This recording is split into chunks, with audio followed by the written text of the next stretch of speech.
Have you ever felt like you're just disappointing your teacher with low grades and poor performance? At some point, every student encounters their own learning difficulties, and when they do, they just don't know who to turn to. That's why I'm here.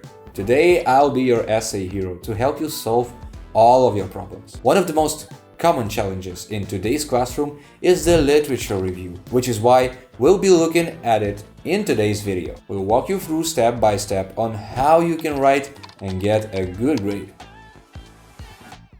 And if you've got writer's block, if you're feeling tired and overwhelmed, or if you just don't have the energy or willpower to study, then check out today's sponsor, essaypro.com. Essaypro.com is an online educational service where talented writers and professional researchers are ready to help you ace your academic assignments. Use the promo code YouTube for a 20% discount when ordering. What is a literature review? In simple words, a literature review is just a summary of previously published work.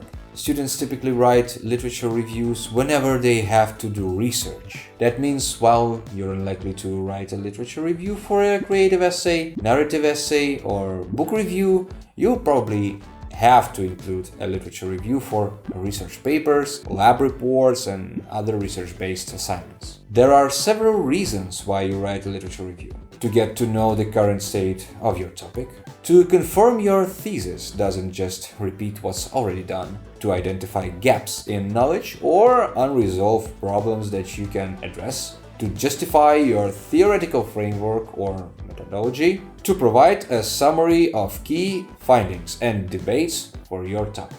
At the high school level, most of your literature review just need to recap the key findings and debates for your topic. But once you're in a university, your literature reviews need to cover all 5 points. In fact, most PhD students end up writing a lengthy 40+ page literature review just to graduate. 5 tips to success. Literature reviews are generally considered an essential component of a student's education, since they encourage greater learning about a topic while training a student's research skill. But if you've never written a literature review before, or if you feel like you're struggling to create one, here are 5 tips that will help you crank out a solid literature review. Tip number 1. Focus on a clear and well-defined research question. Before you begin to research literature, you need to pick a topic. Fortunately, your teacher probably gave you the topic beforehand. That leaves you with the task of ironing out a research question. A good research question is manageable in scope. Like Goldilocks bowl of porridge, it shouldn't be too hot or too cold, or in this case, too broad or too narrow. If your question is too broad, you may be overwhelmed by the amount of information. The inverse is also true. A question that's too narrow may not yield enough information. As an example, if your teacher asks you to write about diversity in society, you might explore questions like, how does a diverse workplace improve a company's performance? Or why does diversity improve the quality of university education? Tip number 2, search for sources. Do not, and I say again, do not use Wikipedia. Unless your research is on Wikipedia, there are no good arguments for featuring Wikipedia as a resource. That doesn't mean you can't use Wikipedia at all.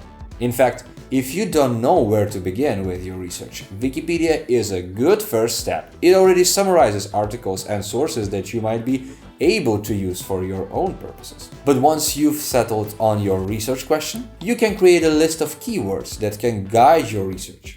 So if you're focusing on social media, not only will you mention social media, but you might include the different platforms, as well as terms like Generation Z, youth, and digital society. Some typical places for you to search for sources include Google Scholar, JSTOR, and Project Muse. You might also want to look at databases that specialize in specific areas depending on your topic.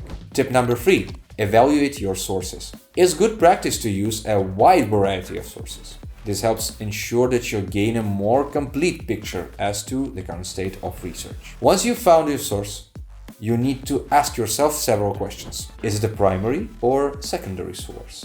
What are the key takeaways from the source? This can be theories, models, methods, results, or conclusions. Does the research use an established framework or an innovative approach? What are the strengths and weaknesses? Is the source credible?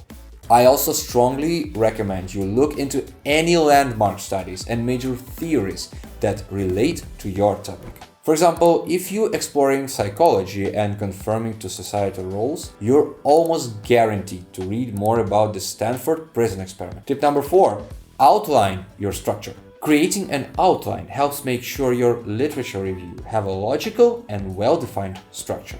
The most common ways to organize your review are by chronology, theme, methodology, and theory. The simplest is chronology. A chronological review recaps the development of research over time. However, you shouldn't just list and summarize sources in order.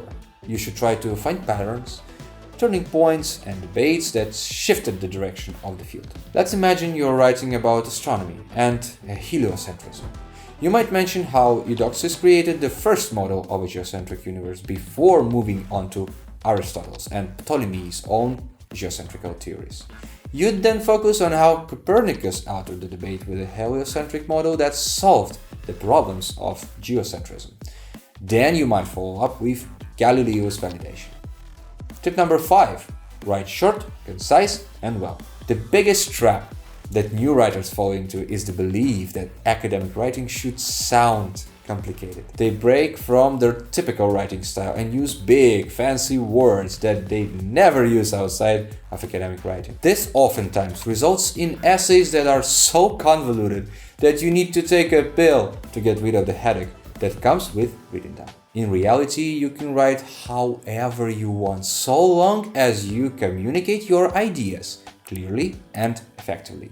Most people don't even like to read overly long and complicated sentences. I mean, just ask yourselves, would you read a sentence like, "There is a need to actively decenter these taken for granted notions and to pull through alternative and multiple ways that can be used for the purposes of assembling theory, practice, and ethics"? Whew, that was a doozy. The point is that when you write like this, you turn people off to your ideas and they won't finish reading your work. There is one small caveat though. If your teachers give you a specific criteria on what your writing should look like, you should follow it so that you can ensure a good grade. But aside from that, you can more or less write however you want. If you want an example of a good writing that's also simple in its language, try out any of Hemingway's novels, especially The Old Man and the Sea. Writing a literature review can be hard work, but with my help, you can transform your writing from a headache into something easy and enjoyable. If you missed it, check out our video on whether or not writing an essay is really difficult, and please support the channel by liking and subscribing. Lastly, don't forget that if you're in need of essay help, you can go to our sponsors essaypro.com, where their professional writers will help you make sure your assignments are first class. Use the promo code YouTube for a 20% discount. See you next time!